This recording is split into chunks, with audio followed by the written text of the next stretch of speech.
माणसांच्या कळपामधल्या हिंस्र श्वापदांच्या नायनाट करण्याची, त्या विकृतीच्या विरोधात आपण सगळेजण लढूया. स्त्रीकडे कायम एक उपभोग्य वस्तू म्हणून पाहिली जातं की ती मला मिळाली पाहिजे, मला मिळाली नाही तर मी तिला जाळून टाकेल, ॲसिड फेकेल, तिला संपवून टाकेल. ही विकृती आहे. राजकारणाकडे ओढ होती?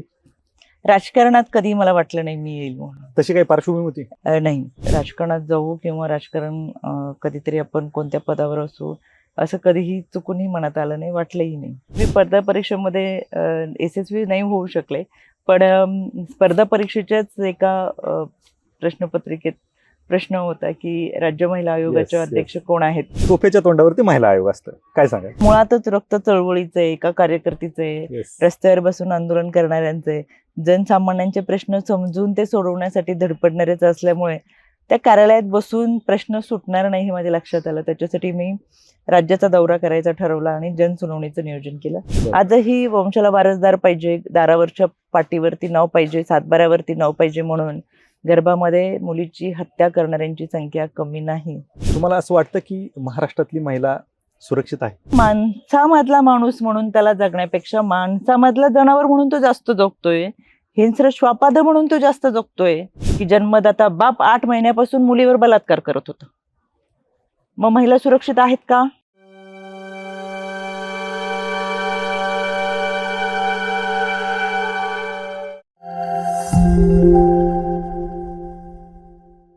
नमस्कार, मी किरण निंबोरे, वास्तव कट्ट्यावरती आपल्या सर्वांचं स्वागत. महिला दिनानिमित्त ज्या 8 कर्तृत्ववान महिलांच्या आपण मुलाखती घेतोय, त्या मुलाखतींमध्ये आज 8 मार्च महिला दिनानिमित्त आज आपल्यासोबत आहेत राज्य महिला आयोगाच्या अध्यक्षा माननीय रुपालीताई चाकणकर. मॅडम, आपलं वास्तव कट्ट्यावरती खूप खूप स्वागत आणि आपल्याला महिला दिनाच्या खूप खूप शुभेच्छा. खरं तर आज 8 मार्च आणि 8 मार्च निमित्त जो काही जागतिक महिला दिन साजरा केला जातो, याच्यामध्ये आज तुम्हाला बोलवायचं कारण हे, कारण राज्यातील महिलांची धुरा तुम्ही सांभाळताय, राज्य महिला आयोगाच्या अध्यक्ष तुम्ही आहात आणि एकंदरीत महिलांवरती लक्ष ठेवण्याचं काम तुमचं आहे. हे मी माझ्या भाषेत बोलतो. काम तुमचं खूप मोठं आहे. राजकीय पदांवरती मी बोलणार नाही आहे, कारण आज एक महिला आयोगाच्या अध्यक्ष म्हणूनच आज आम्ही तुमच्याकडे आलेलो आहोत. आणि आपला जो प्रेक्षक वर्ग आहे हा बऱ्यापैकी स्पर्धा परीक्षेची तयारी करणार आहे आणि तुम्ही स्पर्धा परीक्षेची तयारी करत होता. सो महिलांच्या सुरक्षा असतील किंवा महिला आयोग असेल याच्याकडे आपण येणार. तत्पूर्वी तुमचा प्रवास जाणून घ्यायला मला आवडेल. सर्वप्रथम आपल्या वास्तव कट्ट्याच्या माध्यमातून माझ्या महाराष्ट्रातल्या महिला भगिनींना जागतिक महिला दिनाच्या मनपूर्वक शुभेच्छा. पण वास्तव कट्ट्याच्या माध्यमातून मला आवर्जून सांगावं असं वाटतं, एका संविधानिक पदावरती आहोत. आम्ही देखील 8 मार्चच्या निमित्तानं कार्यक्रम घेत असतो, कार्यक्रम करत असतो. पण मला फार पूर्वीपासून कायम मनामध्ये एक गोष्ट आहे की एक दिवसाचाच जागतिक महिला दिवस साजरा करत आम्ही आमचं स्वातंत्र्य, आम्ही आमचा अभिमान, स्वाभिमान, अभिव्यक्ती हे सगळं त्या माध्यमातून व्यक्त करत असतो. त्यापेक्षा एक दिवसाच्या या कार्यक्रमापेक्षा 365 दिवसाचा आदर, सन्मान जर मातृत्वाला दिला तर वेगळ्या एका 8 मार्चची गरज आपल्याला पडणार नाही कोणाला. आणि त्याच्यासाठी आमचा कायम प्रयत्न आहे. आपल्या या वास्तव कट्ट्याच्या माध्यमातून आज आपण चर्चा करतोय. खरं तर मी रयत शिक्षण संस्थेची विद्यार्थिनी, हडपसरच्या साधना मुलींच्या विद्यालयामधून मी शिक्षण घेतलं. 11वी 12वी सायन्स घेऊन मी RR शिंदे ज्युनियर कॉलेज रयतमध्येच पूर्ण केलं. 12वी नंतर माझं BCS झालं. BCS नंतर मी MPSCच्या परीक्षा दिल्या. परीक्षा देत असतानाच नंतर मी HR हा माझा स्पेशल सब्जेक्ट घेऊन मी सिम्बायसिस कॉलेजला एक्सटर्नल MBA केलं. आणि ह्या सगळ्या प्रवासामध्ये राजकारण नंतर सुरू झालं आणि हा राजकारणाचा सगळा प्रवास तुमच्या सगळ्यांसमोर आहे. माझं माहेरी एकत्र फार मोठं कुटुंब आहे, तसं सासरी देखील आहे. आणि ह्या सगळ्या एकत्र कुटुंबामध्ये हा माझा सासरचा माहेरचा राजकारणाचा असा सगळा प्रवास आहे. स्पर्धा परीक्षेकडे येण्याचं काय ठरवलं होतं? मला शाळेत असल्यापासूनच माझं स्वप्न होतं की आपण अधिकारी व्हायचं. आणि तेव्हापासून आम्हाला आमच्या शाळेमध्ये एक पद्धत होती की कोणताही कार्यक्रम असेल की असे प्रशासकीय अधिकारी कार्यक्रम मला आवर्जून बोलवले जात. आणि मग त्या सगळ्यांना पाहिलं, त्यांची ती भाषणं असायची, त्यांनी प्रभावित होऊन आणि ती जीवनशैली काम करण्यासाठी त्यांना मिळालेली संधी, समाजाची बांधिलकी जोपासण्यासाठी त्या माध्यमातून त्यांना मिळालेलं ते एक नेतृत्व. आणि ह्याच्यामुळे साहजिकच असं वाटत होतं की आपणही अशा पद्धतीने त्या कामाच्या माध्यमातून समाजाची सेवा करता आली पाहिजे आणि एक समाधान आपल्याला त्या माध्यमातून मिळेल. त्याच्यामुळे पहिल्यापासूनच स्पर्धा परीक्षेकडे फार ओढ होती की आपण अधिकारी व्हायचं. अशी राजकारणाकडे ओढ होती? राजकारणात कधी मला वाटलं नाही मी येईल म्हणून. तशी काही पार्श्वभूमी होती? नाही, माझ्या माहेरी राजकारणाची पार्श्वभूमी नव्हती आणि कधीही राजकारणाशी संबंधही नव्हता. त्याच्यामुळे राजकारणात जाऊ किंवा राजकारण कधीतरी आपण कोणत्या पदावर असू असं कधीही चुकूनही मनात आलं नाही, वाटलंही नाही. अच्छा. आणि ज्या वेळेस लग्न झालं तुम्ही राजकारणामध्ये सक्रिय झालात, इकडची पार्श्वभूमी होती सासरची तशी? 2002 मध्ये पहिल्यांदा प्रभाग पद्धत सुरू झाली आणि समाविष्ट गावांच्या प्रभाग पद्धतीमध्ये ह्या प्रभागामध्ये आरक्षण, ओबीसीचं आरक्षण महिलेसाठी राहिलं. माझ्या सासूबाई या नगरसेविका पदासाठी उभ्या राहिल्या. विशेष म्हणजे गावातल्या सगळ्या लोकांनी त्यांना उमेदवार म्हणून अगोदरच जाहीर केलं की ह्याच उमेदवार आपल्याला द्यायचं. खरं तर सासऱ्यांनाही राजकारण फारसं पसंत नव्हतं, पण गावकरी आणि सगळ्यांचाच त्याला प्रचंड मोठ्या प्रमाणातला पाठिंबा आणि सातत्याने ते लोकांनी येऊन सासऱ्यांना सांगून सासूबाईंना ह्या निवडणुकीत उभं केलं. विशेष म्हणजे माझे सासरे एकही दिवस प्रचारासाठी आले नाहीत, कारण की त्यांना हा निर्णय आवडलाच नव्हता. पण लोकांनी दिलेलं मताधिक्य आणि समाजामध्ये असलेल्या माझ्या कुटुंबाची एक खूप मोठी प्रतिमा याच्यामुळे सर्वात जास्त मताधिक्याने माझ्या सासूबाई ह्या महानगरपालिकेच्या निवडणुकीत निवडून आल्या. नऊवारी साडीमधल्या म्हणून आणि त्यांना ते फार मोठ्या विश्वासाने आदरणीय दादांनी त्यावेळेस उमेदवारी त्यांना दिली आणि खऱ्या अर्थानं हा उमेदवारी विजय झाल्यानंतर नऊवारी साडीमधल्या म्हणून आदरणीय दादांचा त्यांचा खूप चांगला परिचय या निमित्तानं होताच, पण खूप चांगलं सहकार्य दादांनी त्यांना महानगरपालिकेच्या या सगळ्या प्रवासामध्ये केलं.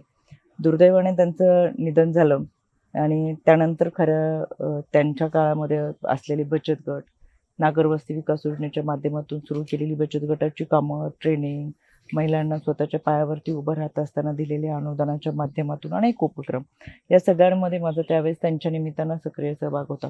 राजकारण कधी केलं नाही, पण बचत गटाच्या माध्यमातून फार मोठी फळी आम्ही उभी केली होती. मग त्यांच्यानंतर साहजिकच हे सगळं सांभाळत असताना राजकारणाच्या बाजूने आपला वाटचाल सुरू झाली. म्हणजे बचत गट सांभाळता सांभाळता तुम्ही राजकारणामध्ये आला. राजकारणात पहिली संधी कधी मिळाली राजकारणात सक्रिय होण्याची? 2008च्या दरम्यान मी खडकवासला मतदारसंघाची महिला अध्यक्ष झाले. त्यावेळेस या भागाच्या खासदार सुप्रियाताई ह्या आदरणीय दादांनी आमच्या सासूबाईंना फोन करून सांगितलं की सुप्रिया निवडणुकीला उभी राहते, तर तुम्ही सगळेजण त्यांचा प्रचार करा. त्यावेळेस आम्ही कोणत्याही पदावर नव्हतो, पण आमच्याकडे बचत गट ह्या भागातले फार मोठी फळी होती आणि महिलांचं संघटन खूप मोठं होतं. माझं क्रांतीज्योत महिला प्रतिष्ठान मोठ्या प्रमाणात काम करत होतं. सासूबाईंच्या सोबत आम्ही प्रत्येक, आता ह्या तुम्ही पाहिले असतील तर गल्ली लेन अशी असतात, तर त्यावेळेस आमचे गट होते. मी इतक्या सगळ्या महिला भगिनींना बरोबर घेऊन आम्ही त्यावेळेस त्यांचा प्रचार केला आणि त्या निवडून सगळ्यात जास्त मताधिक्य माझ्या प्रभागामधून त्यांना मिळालं. त्या निवडून आल्या. मग तितकाच राजकारणाशी संबंध नंतर परत एकदा मी माझ्या कामांना लागले. पण त्याच्यानंतर मला खडकवासल्याचं अध्यक्षपद देण्यात आलं. तिथून मग ती सुरुवात झाली. ओके. म्हणजे ज्यावेळेस तुम्ही स्पर्धा परीक्षेची म्हणजे MPSC तयारी करत होतात, त्यावेळेस तुम्ही महिला आयोग, महिला राज्य आयोग हा अभ्यासला असेल, असं कधी विचार तरी केला होता की याच महिला आयोगाचे मी अध्यक्ष बनू शकतो? कधीच असं मनात आलं नाही. अभ्यास करताना खरंच खूप विषयांना आपण स्पर्श करून जातो, पण कधीच मनामध्ये असं आलं नाही. कदाचित 2023चं पुस्तक जर तुम्ही पाहिलं असेल स्पर्धा परीक्षेचं, तर पहिल्याच पानावरती स्पर्धा परीक्षेच्या तयारीला माझा फोटो होता. आणि त्यावेळेस आयोगाच्या निमित्तानं त्यावेळेस मी स्पर्धा परीक्षेचा अभ्यास करताना खूप पुस्तकं होती आणि बऱ्याच जणांचे फोटो पहिल्या पानावरती असतातच. त्याच्यामध्ये मग कोणी साहित्यिक असेल एखादे किंवा प्रशासकीय अधिकारी कोणी असेल तर त्यांचा फोटो फर्स्ट पेजवरती असतो. तर ते पाहताना मला असं सहज वाटायचं की किती ह्या लोकांना कष्ट करावे लागले, इथपर्यंत यावं लागलं, समाजामध्ये स्वतःचं एक स्थान निर्माण करावं लागलं, तेव्हा कुठे जाऊन ही त्या पानापर्यंत पोहोचतात. पानापर्यंत म्हणजे साहजिकच महाराष्ट्राच्या जनतेच्या मनामधून जाऊन तितकं वलय निर्माण केलं जात करून घ्यावं लागतं आणि मग तिथपर्यंत पोहोचावं लागतं. तर सहज मनात यायचं की आपणही कधीतरी असं खूप चांगलं काम करू, आपल्याला संधी मिळाली स्पर्धा परीक्षेच्या निमित्ताने की या पानापर्यंत आपण पोहोचू अगदी असं वाटलं. आणि योगायोगाने 2023च्या स्पर्धा परीक्षेच्या पहिल्याच पानावरती माझा फोटो आणि मला ते माझ्या एका कार्यकर्त्याने पवळवंत चौकामध्ये फिरत असताना त्यांनी मला त्या स्टँडवरती लावलेलं पुस्तक नुकतंच आलेलं होतं आणि ते स्टँडवरती होतं आणि त्या लायब्ररीच्या तिथे असताना त्यांनी मला तो फोटो पाठवला आणि कॉल केला, तर एक पुस्तक बघा ना. आणि त्यावेळेस मी ते पाहिलं, मला आनंद वाटला, एक समाधान वाटलं की आज आपण खूप वर्षापासूनचा हा प्रवास करतोय आणि आपल्याला वाटत होतं कधीतरी आपण ह्या पानापर्यंत जावं, तर तिथं फोटो आला, त्याचं एक समाधान वाटलं. दुसरी गोष्ट, मी स्पर्धा परीक्षेमध्ये यशस्वी नाही होऊ शकले, पण स्पर्धा परीक्षेच्याच एका प्रश्नपत्रिकेत प्रश्न होता की राज्य महिला आयोगाच्या Yes, yes. अध्यक्ष कोण आहेत. तर त्यावेळेस इतकं समाधान वाटलं की आपण राज्य महिला आयोगाच्या म्हणजे स्पर्धा परीक्षेपर्यंत नाही पोहोचू शकलो, पण आपला प्रश्न स्पर्धा परीक्षेसाठी विचारला गेला, ह्याचंही खूप मोठं समाधान मला वाटलं की आपण काम करू शकलो. कोणतीही गोष्ट, कोणतीही व्यक्ती 100% पूर्ण करू शकत नाही किंवा 100% यशस्वी होऊ शकत नाही, पण आपण प्रयत्न 100%चा करतो. एक्झॅक्टली. तसा मी कायम प्रयत्न केलेला आहे. त्याच्यामुळे मला माझ्या मनाला समाधान आहे. 3 वर्षाच्या कालावधीमध्ये आयोगामध्ये आम्ही खूप चांगल्या पद्धतीचे बदल यंत्रणेच्या नुसार केलेले आहेत आणि खूप महिलांना न्याय देण्याची प्रक्रिया या माध्यमातून होत असते. अजूनही खूप काम करायचं आहे आणि गोष्टींच्या माध्यमातून सामोरं जायचं आणि यासाठी आम्ही आपल्या सगळ्यांच्या सहकार्याने यशस्वी होऊ. नक्कीच. ज्या स्पर्धा परीक्षेची तुम्ही तयारी करत होतात, जी प्रश्नपत्रिका तुम्हाला सोडवायची त्या प्रश्नपत्रिकेवरती मध्ये तुमच्यावरती प्रश्न आला, यापेक्षा मोठी अचिव्हमेंट कुठली नसेल. निश्चितही महिला आयोग आपण म्हणतो, महिला आयोगाकडून खूप अपेक्षा असतात लोकांच्या. ॲक्च्युली महिला आयोगाचं काम काय असतं हेच बऱ्याच लोकांना माहीत नसतं. तुम्ही कशा पद्धतीने काम करता, तत्पूर्वी महिला आयोगाची काय कामं असतात? कारण प्रत्येक गोष्ट महाराष्ट्रामध्ये आपण पाहतो की कुठलीही एखादी महिलेवरती अत्याचार झाला किंवा कुठलीही दुर्घटना झाली की टार्गेटला असतं महिला आयोग, तोफेच्या तोंडावरती महिला आयोग असतं. काय सांगाल? राज्य महिला आयोगावर काम करण्याची संधी मिळाली ही एक सोनेरी संधी आणि तितकेच खऱ्या अर्थाने एक चॅलेंजिंग आहे माझ्यासाठी. यामध्ये राज्य महिला आयोगाच्या माध्यमातून काम करत असताना एक संविधानिक पदही राज्यपालांच्या माध्यमातून त्याची नियुक्ती केली जाते. पक्षाकडून शिफारस असते. मला पुन्हा एकदा आदरणीय दादा, आदरणीय प्रांताध्यक्ष तटकरे साहेब आणि प्रफुल्ल पटेल यांनी मला काम करण्याची संधी दिली आणि दुसऱ्यांदा मी आयोगाचे अध्यक्ष झाले. महाराष्ट्रामध्ये पहिल्यांदाच असं झालं की आयोगाचे अध्यक्ष रिपीट झाल्या आणि या आयोगाच्या अध्यक्ष म्हणून काम करत असताना खरं तर जनसामान्यामध्ये महिलांचा सन्मान वाढवत असताना अंधश्रद्धेच्या विरोधात जाऊन कायदा करणं आणि त्या कायद्यांमध्ये काही बदल काळानुसार वाटत असतील तर ते बदलांच्यासाठी शिफारसी राज्य शासनाला करणं ही आयोगाची भूमिका आहे. यामध्ये आयोग म्हणून काम करत असताना खरं तर जसं तुम्ही बोललात, आम्ही 3 वर्षाच्या कालावधीमध्ये ह्युमन ट्रॅफिकिंगवरती फार प्रभावी काम केलं. मस्कत, ओमान, दुबई या आखाती देशांमधून जवळजवळ 72 मुली आणि महिलांची सुटका आम्ही गेल्या वर्षी क्या केली. बात आहे. आणि हे आमच्यासाठी फार चॅलेंजिंग होतं. फार सोपी गोष्ट नाही आहे. आता इतक्या खोलात मी जाणार नाही, पण फार मला त्यावेळेस मेसेज तसे धमकीचे मेसेज वगैरे ते येत होते. पण ह्या सगळ्यांमधून आम्ही खूप चांगल्या पद्धतीचं काम या महिलांसाठी करू शकलो. अजूनही करतोय. अजूनही बऱ्याच महिला, मुली येतात. पण आम्ही ते गोपनीयता बाळगतो, कारण की पुढे त्यांच्या कुटुंबाचा, त्यांच्या आयुष्याचा प्रश्न असतो. त्याच्यामुळे आम्ही ह्या पत्रकारांसमोर जाऊन सातत्याने ह्या गोष्टी सांगत नाहीत.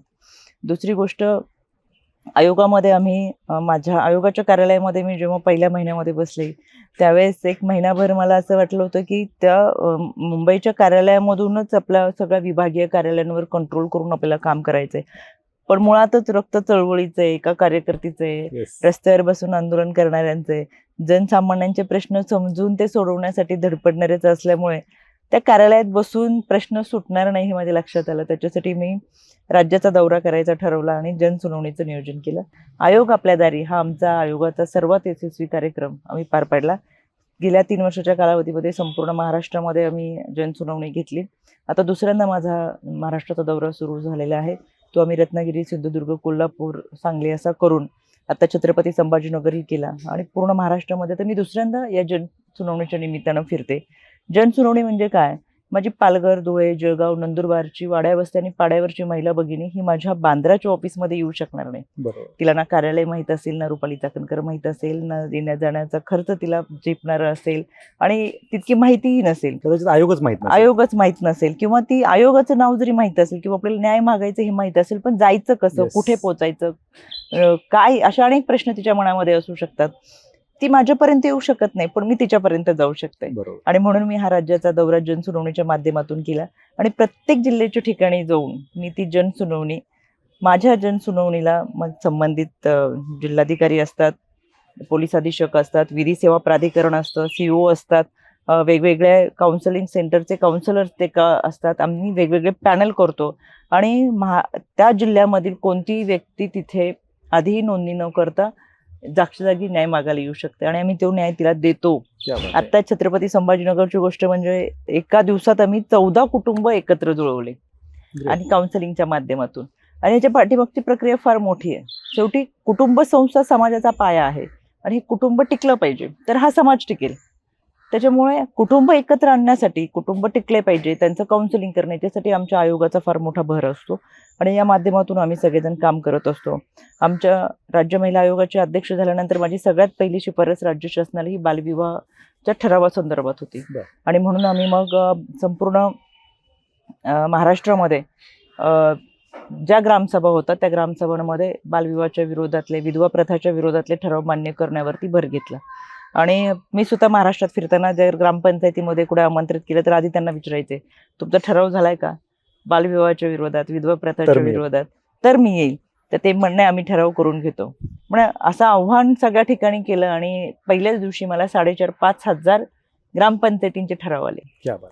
आणि मला त्यावेळेस खूप आत्मविश्वास वाटला, एक उत्साह वाटला की आपण सकारात्मक दृष्टीने जी बाजू मांडली तर आपल्याला प्रतिसाद सुद्धा चांगल्या पद्धतीचा मिळू शकतो. आपण ग्राम पंचायती, ग्राम सभेपर्यंत जाऊन पोचलो, लोकांपर्यंत जर जाऊन पोचलो, त्यांना समजून सांगितलं, विश्वासात घेतलं तर एकत्रितरित्या काम चांगलं होतं. अगदी. एकतर्फी तुम्ही शासन म्हणून काम करू शकत नाही, तुम्हाला दोन्ही बाजूनी संवाद असणं गरजेचं आहे. आणि म्हणून या सगळ्यांना विश्वासात घेऊन खूप चांगल्या पद्धतीचं नियोजन आम्हाला या माध्यमातून करता आलं. आणि म्हणून मला असं वाटतं की खूप आम्ही देशातला पहिला टोल फ्री क्रमांक आमचा आहे. राज्य महिला आयोगाने 155-209 हा टोल फ्री क्रमांक सुरू केला. तो देशातला पहिला आहे, कारण की त्या अगोदर DG ऑफिसमधून आमच्याकडे केसेस यायच्या. आता आम्हाला गडचिरोलीचं आहेरी शेवटचं गाव आहे. बरोबर. त्या आहेरीमधून सुद्धा जिथं की माणसं गाड्या जाण्यासाठी रस्ते नाहीत, पण तिथून एखाद्या महिलेने जर आम्हाला तक्रार नोंदवली तर आमच्या कार्यालयामध्ये ती तक्रार येऊ शकते. मध्ये कोणीच नाही, डायरेक्ट आमच्या ऑफिसला. पूर्वी असं नव्हतं. त्याच्यामुळे एका गोष्टीचं समाधान आहे की कोणतीही महिला फोन करून तिचा प्रश्न मांडू शकते, माहिती विचारू शकते, तक्रार देऊ शकते आणि तिला आता तो एक आत्मविश्वास मिळालाय की मी तक्रार दिली तर मला न्याय मिळणार आहे. अगदी बरोबर. याच्यामध्ये काय होतं, बऱ्याच वेळा काही प्रक्रिया ह्या न्यायालयीन असतात. न्यायालयीन प्रक्रियेला थोडासा वेळ लागतो, पण त्या केसेस न्यायालयीन प्रक्रिया सुरू असताना आमच्या ज्या केसेस आहेत त्या प्रक्रियेमध्ये असतात. काहींचं काउन्सिलिंग करायचं असतं आम्हाला. आम्ही कोणताही निर्णय घेताना दोन्हीही अर्जदार आणि गैर अर्जदारांना एकत्रित बसून निर्णय देतो, कारण की आरोपीला सुद्धा त्याची बाजू मांडायचा अधिकार असतो. बरोबर. त्याच्यामुळे आणि आमच्याकडे तर सगळ्या कौटुंबिक हिंसाचाराच्या संदर्भातल्या घटना असतात. तर या सगळ्या घटनांमध्ये दोन्ही बाजू ऐकून घेतल्यानंतर सामोपचाराने ते कुटुंबाला एकत्र आणण्यावरती आमचा भर असतो आणि म्हणून आम्ही 95% केसेस ह्या आमच्या काउन्सिलिंगच्या माध्यमातून सोडवलेत. क्या बात. म्हणून गेल्या वर्षी देखील आम्ही 72 काउन्सिलिंग सेंटर आमच्या आयोगाच्या माध्यमातून परवानगी देत फार मोठ्या प्रमाणातले काउन्सिलिंग सेंटर महाराष्ट्रात सुरू केले. ही काळाची गरज आहे, कारण आपल्याकडे काय होतं, लग्न झाल्यानंतर आपण काउन्सिलिंग करतो, राईट. पण लग्न होण्यापूर्वीच प्री मॅरेज काउन्सिलिंग फार गरजेचं आहे. आणि आता आम्ही 8 मार्चच्या निमित्तानं खरं तर या सगळ्या प्रक्रियांना सुरू करतोय. आणि ह्या प्रक्रिया सुरू करत असताना आता प्री मॅरेज काउन्सिलिंग करत असताना की लग्ना अगोदरच दोघांचंही प्री मॅरेज काउन्सिलिंग जर झालं तर लग्नानंतर आपलं नातं काय, आपली जबाबदारी काय, आपल्या समाजाप्रती असलेलं भान काय, आणि ह्या सगळ्यांमधून जाताना कदाचित घटस्फोटाचं प्रमाण कमी होईल. आणि म्हणून कुटुंब व्यवस्था टिकवण्यासाठी प्री मॅरेज काउन्सिलिंग फार महत्त्वाचे. ते आयोगाच्या माध्यमातून सरकारला शिफारस करून आम्ही ते सुरू करण्याचा मानस या नक्कीच निमित्तानं ते खूप गरजेचं आहे, कारण अजूनही लग्न पारंपरिक पद्धतीने जमतात. मुलगा येतो, मुलाच्या घरचे येतात, मुलीला पाहतात आणि मग घरचे ठरवतात लग्न जमवायचं की नाही जमवायचं. बरोबर. तर तुम्ही ह्या सगळ्या गोष्टी करत असताना संपूर्ण महाराष्ट्र फिरलात, म्हणून तुम्हाला ह्या सगळ्या गोष्टी माहीत झाल्या. यापूर्वी असं कोणी फिरलं होतं आयोग म्हणून? मला कल्पना नाही कोणी फिरलं होतं की नाही, पण मी धुळे जळगावच्या पाड्यांवरती स्वतः 2-2 दिवस राहून आले त्या बात. आणि तो अनुभव माझ्यासाठी फार विचार समृद्ध करणारा होता. त्याच्यामुळं त्यांच्या बरोबर राहताना माझ्या लक्षात आलं, पुस्तकी ज्ञानापेक्षा त्या लोकांचं असलेलं सामाजिक भान फार महत्वाचं आहे. मी पुणेकर आहे, विद्येच्या माहेरघरामध्ये राहते, पण मला खंत एका गोष्टीची वाटते की आजही आमच्याकडे मुलींचं प्रमाण कमी आहे. पण ते मला ह्या आदिवासी पाड्यांवर राहणाऱ्या लोकांमध्ये वाटतं एक गोष्ट फार आदराची वाटते. मला त्यांच्या प्रती खूप सन्मान वाटतो की ते मुलीच्या जन्माचं स्वागत करतात आणि 3 दिवस त्यांचा तो सोहळा चालू असतो. त्याच्यामुळे असं वाटतं की कधी कधी ही शिक्षित माणसं खरी सुशिक्षित झाली का? नावापुढे 2 डिग्र्या 3 डिग्र्या लावली, पण आजही समाजामध्ये त्यांची असलेली मानसिकता ही विकृत आहे. बरं. आजही वंशाला वारसदार पाहिजे, दारावरच्या पाटीवरती नाव पाहिजे, सातबाऱ्यावरती नाव पाहिजे म्हणून गर्भामध्ये मुलीची हत्या करणाऱ्यांची संख्या कमी नाही. आणि म्हणून मला त्यांच्या शिक्षणाची किंमत शून्यापेक्षा जास्त वाटत नाही. ती मला आदिवासी समाजामध्ये मी स्वतः राहून आले. मुलीच्या जन्माचा 3 दिवसाचा उत्साह फार आनंदात ती लोक साजरे करतात, म्हणून मला ती गर्भश्रीमंत वाटतात. बरोबर. नक्की आदिवासी ते का आपण? हा प्रश्न पडतो. म्हणून मी म्हटलं की आम्ही शिक्षित झालो पण सुशिक्षित नाही झालो. बरोबर. आजही नाही झालो आम्ही. नक्कीच. अजूनही खूप मोठा पल्ला आपल्याला गाठायचा असं मला राहून वाटतं. अजूनही जसं तुम्ही माझा तो प्रश्न होता तुम्हाला, पण तुम्ही त्याचं उत्तर आधीच दिलं की महिला दिन साजरा करायची गरज आजही आपल्याला पडते. आणि आपण पाहतो की मुलगा जन्माला आला, जसं तुम्ही म्हणजे वंशाचा दिवा जन्माला आला तर फटाके वाजले जातात, पेढे वाटले जातात, त्याची बातमी होत नाही. पण एखाद्या ठिकाणी जर एखाद्या मुलीचा जन्म झालाय आणि तिच्यासाठी जर फटाके वाजवले, तिचं स्वागत केलं, त्याची बातमी होती. अजूनही ही मोठी दुर्दैवाची गोष्ट आहे की कुठंतरी एखादी गोष्ट होती. ही नक्कीच तुम्ही पूर्ण महाराष्ट्रभर फिरलात, तुम्ही पाड्यावरती जाऊन राहिलात, तुम्ही जगलात. ते म्हणजे तुम्हाला हे प्रश्नांची जाणीव का झाली? तुम्ही आयोगाच्या अध्यक्ष आहेत म्हणून नाही, तुम्ही ते जगलात म्हणून. पण हे सगळं फिरत असताना तुम्हाला असं वाटतं की महाराष्ट्रातली महिला सुरक्षित आहे?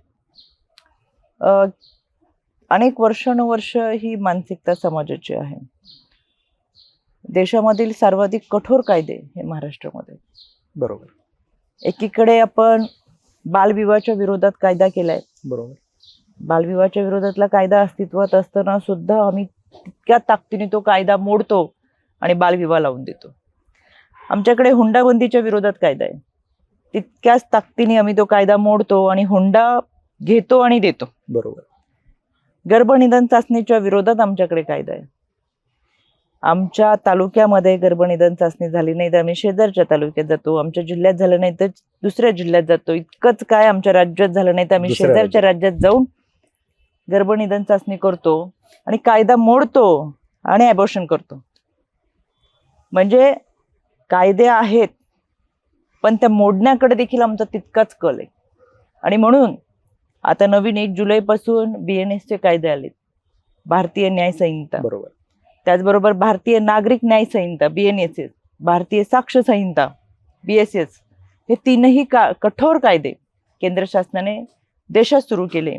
यामध्ये भारतीय न्याय संहितेच्या अंतर्गत प्रकरण 5 मध्ये बालक आणि महिलांवरील अत्याचाराच्या साठी विशेष तरतूद केलेले कठोर कायदे, ज्याच्यामध्ये बलात्कार करणाऱ्याला फाशीच्या शिक्षेपर्यंत घेऊन जाणारा कायदा आहे. हे झाले कायद्यांची भाषा. याच्या पलीकडे जाऊन कायदे आहेत पण त्याची अंमलबजावणी देखील त्या पद्धतीने आपण करत असतो. तरी सुद्धा माणसामधला माणूस म्हणून त्याला जगण्यापेक्षा माणसामधला जनावर म्हणून तो जास्त जगतोय, हिंस्र श्वापाद म्हणून तो जास्त जगतोय आणि तसा तो वावरतोय.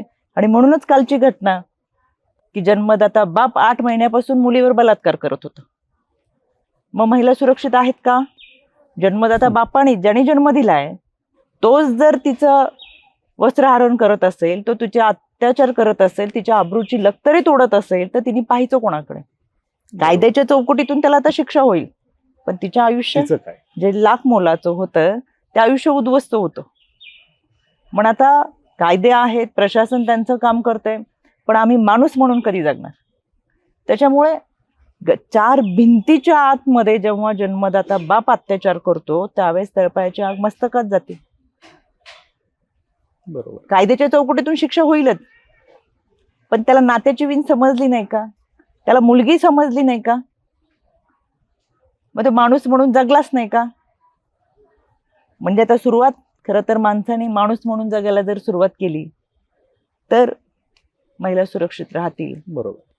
कायद्याच्या चौकटीतून आम्ही जात असतो, कायद्याच्या चौकटीतून आरोपीला शिक्षा, पीडितेला न्याय देण्याची भूमिका आमच्या सगळ्यांची असते. त्याच्यासाठी आम्ही पाठपुरावा करतो. वास्तव कट्ट्याच्या माध्यमातून मला महाराष्ट्राला आवर्जून सांगायचंय, कोल्हापूरच्या खोची गावातली असेल, मावळमधला कोथुर्णेची असेल, वेल्ह्यातल्या कातकरी समाजाची असेल, या तिन्ही घटनेमध्ये आम्ही फास्ट ट्रॅक कोर्टाच्या माध्यमातून गेलो. चार्जशीट 28 दिवसाच्या आधी सबमिट केली आणि आरोपीला फाशीची शिक्षा सुद्धा न्यायालयाने सुनावली. क्या बात आहे. त्याच्यामुळे आमचा न्यायदेवतेवरती विश्वास आहे. या सगळ्या प्रक्रियेतून जात असताना आता सांगलीतल्या जत मधली घटना असेल, 12 दिवसामध्ये संबंधित पोलिसांनी चार्जशीट दाखल केलेली. महाराष्ट्रातल्या फार कमी केसेस असतील ज्याच्यामध्ये इतक्या कमी कालावधीमध्ये चार्जशीट दाखल केली जाते. त्याच्यामुळे या सगळ्या घटनांमध्ये आम्ही पाठपुरावा करत असतो. अनेक केसेस आमच्याकडे येतात, पण एक गोपनीयता आमच्यामध्ये असते. आम्ही कोणती केस आली, घटना आल्या की त्या जाऊन माध्यमांसमोर आम्ही मांडत नाही. बरोबर. स्वारगेटच्या घटनेबाबत पहिल्या दिवसापासून माहित होतं, आम्ही त्याचा पाठपुरावा करत होतो, यंत्रणा माहित होती. त्या मुलीचं आयुष्य असतं, तिचं कुटुंब असतं आणि ही सगळी गोपनीयता पाळत असताना नाईलाजाने मग माध्यमांसमोर विषय आले की त्याची उत्तर द्यावी लागतात. बरोबर. म्हणून वास्तव कट्ट्याच्या माध्यमातून मला आवर्जून महाराष्ट्राच्या माझ्या महिला भगिनींना सांगायचंय, माझ्या छोट्या भगिनींना सांगायचंय, 112 हा ग्रामीण भागासाठीचा टोल फ्री क्रमांक आहे. याच्यामध्ये आपण संपर्क करू शकता. 1098 हा टोल फ्री क्रमांक माझ्या विद्यार्थी भगिनींसाठी आहे. ज्या ज्या ठिकाणी तुम्हाला असुरक्षित वाटेल, ज्या ज्या ठिकाणी धोका आहे असं वाटेल, जिथे जिथे तुम्हाला मदतीची गरज वाटेल, या दोन्ही नंबरवरती आपण संपर्क साधा. इतकंच काय, 112 या नंबरवर आपण संपर्क केला आणि रात्री अपरात्री घराबाहेर पडताना आपल्याला वाटलं की धोका जाणवतोय, तर यामध्ये असलेले पेट्रोलिंग व्यवस्था आणि माझ्या महिला पोलीस देखील आपल्याला अगदी त्या प्रवासापर्यंत सोबत करू शकतात. इतकी चांगली यंत्रणा ह्या 112च्या माध्यमातून राज्याच्या गृह विभागाने आपल्या सगळ्यांना दिलेली आहे. महाराष्ट्र पोलीस आपल्या सुरक्षितेसाठी बांधील आहे आणि चांगल्या पद्धतीची यंत्रणा महाराष्ट्र शासनाने महिलांच्या सुरक्षितेसाठी दिलेली आहे. आता गरज आहे ती की आपण एकत्र येऊन या माणसांच्या कळपामधल्या हिंस्र श्वापादांच्या नायनाट करण्याची. आणि म्हणून आता आपली लढाई ही विकृतीच्या विरोधात आहे. त्या विकृतीच्या विरोधात आपण सगळेजण लढूयात. बरोबर, नक्कीच. आणि ही विकृती खरं तर घरातून ठेचली पाहिजे. तुम्ही जे आता उदाहरण सांगितलं, जर महिला घरातच सुरक्षित नसेल तर बाहेर सुरक्षित ठेवण्याची अपेक्षा घरच्यांनी का करावी? त्याच्यामुळे सगळ्याच गोष्टी मानसिकता सुधारणं गरजेचं आहे. मानसिकता सुधार स्त्रीकडे कायम एक उपभोग्य वस्तू म्हणून पाहिली जाते की ती मला मिळाली पाहिजे, मला मिळाली नाही तर मी तिला जाळून टाकेल, ऍसिड फेकेल, तिला संपवून टाकेल. ही विकृती आहे.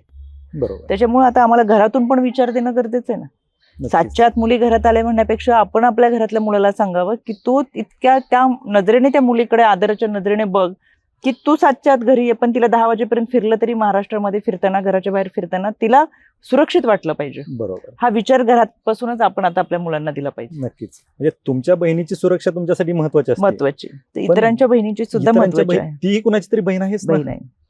सो ह्या गोष्टी आहेत, त्याच्यावरती तुम्ही देखील काम करताय. आणि तुम्ही जसं सांगितलं की गोपनीय गोष्टी काही असतात, जे एक महिला आयोग आणि महिला आयोगाचे अध्यक्ष म्हणून तुम्ही काम करत असता, परंतु इतरांसारखं तुम्हाला गवगावा करता येत नाही की मी हे केलं, आम्ही हे केलं. कारण तुम्ही सांगितलं गोपनीय गोष्टी ठेवाव्या लागतात. बरोबर. थोडंसं राजकीय याच्याकडे येऊयात आपण, की महिलांचा राजकारणामधला सहभाग.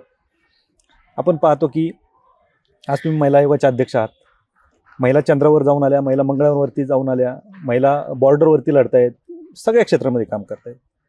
परंतु अजूनही महिलांना राजकारणामध्ये म्हणावा तेवढा सहभाग घेऊन दिला जात नाही.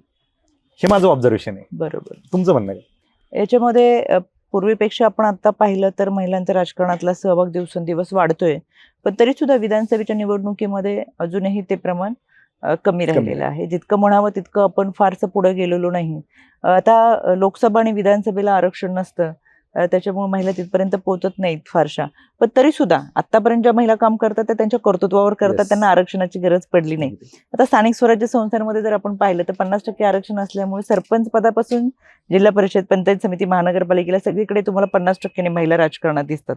पण आजही मानसिकता राजकारणाच्या बाबत खरं तर तो दृष्टिकोन हा व्यापक होणं फार गरजेचं आहे की आपण राजकारणाच्या माध्यमातून समाजकार्य आणि समाजाची सेवा, नागरिकांचे प्रश्न सोडवण्यासाठी प्रभावी काम करू शकतो. ही मानसिकता तयार होणं फार गरजेचं आहे आणि त्याच्यासाठी मोठ्या प्रमाणात महिलांनी देखील, मुलींनी, युवतींनी त्यांचे प्रश्न मांडण्यासाठी राजकारणात येणं गरजेचं आहे. त्याच्यामुळे आपला प्रश्न मांडण्यासाठी आपण त्या सभागृहापर्यंत गेलं पाहिजे, ही एक मानसिकता मनामध्ये तयार झाली पाहिजे. पण मला खात्री आहे 2029ला आता आरक्षण असणार आहे. मोठ्या संख्येने महिला भगिनी तुम्हाला सगळीकडे दिसतील आणि स्थानिक स्वराज्य संस्था असेल किंवा विधानसभा असेल, या सगळ्यांमध्ये महिलांचा वावर हा सहजगत्या होताना दिसेल. महिला अतिशय चांगल्या पद्धतीचं काम समाजामध्ये करत असतात. ज्या पद्धतीने ती कुटुंब सांभाळते, ज्या काही महिला राजकारणात आहेत त्याच पद्धतीने ते राजकारण देखील सांभाळत असतात. भ्रष्टाचार हा प्रकार महिलांच्या बाबतीत, म्हणजे तो कामाच्याही बाबतला असो, इतरही असो, त्या करताना दिसत नाही. कारण की एक मातृत्व त्यांच्यामध्ये असतं.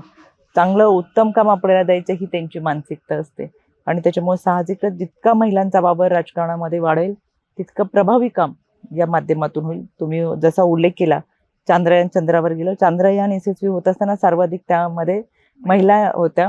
त्याच्याही पुढे जाऊन भारतरत्न डॉक्टर बाबासाहेब आंबेडकरांनी संविधान सभा घेतली. त्या संविधान सभेच्या मध्ये ह्या 15 महिला होत्या आणि ह्या महिलांनी त्या दरम्यान जे काही प्रश्न उपस्थित केले, जे काही मागणी मान्य केले, त्या महिलांच्या मानसिकतेवरून मांडले आणि आज त्या आम्हाला फार उपयोगी ठरतात.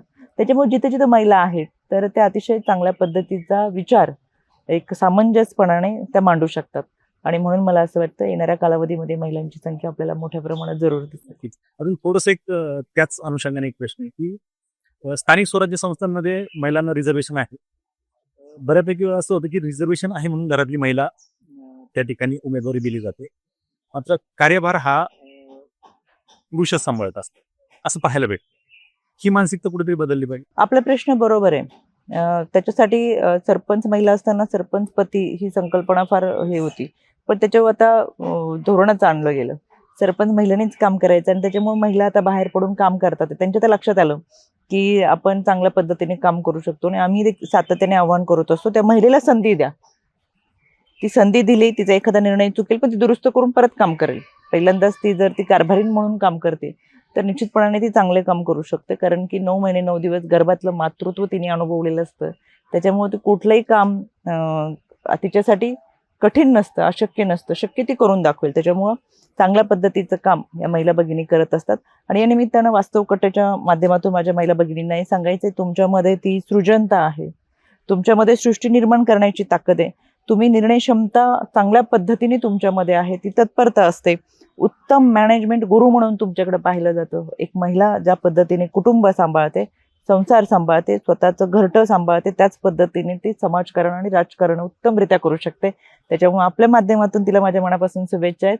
जिथं कुठं ज्या ज्या पदावर असेल त्या पदावरती स्वतःच्या निर्णय क्षमतेने निर्णय घेऊन ताकदीने पुढे चाल, ती आयुष्यामध्ये नक्कीच यशस्वी होईल. अगदी बरोबर.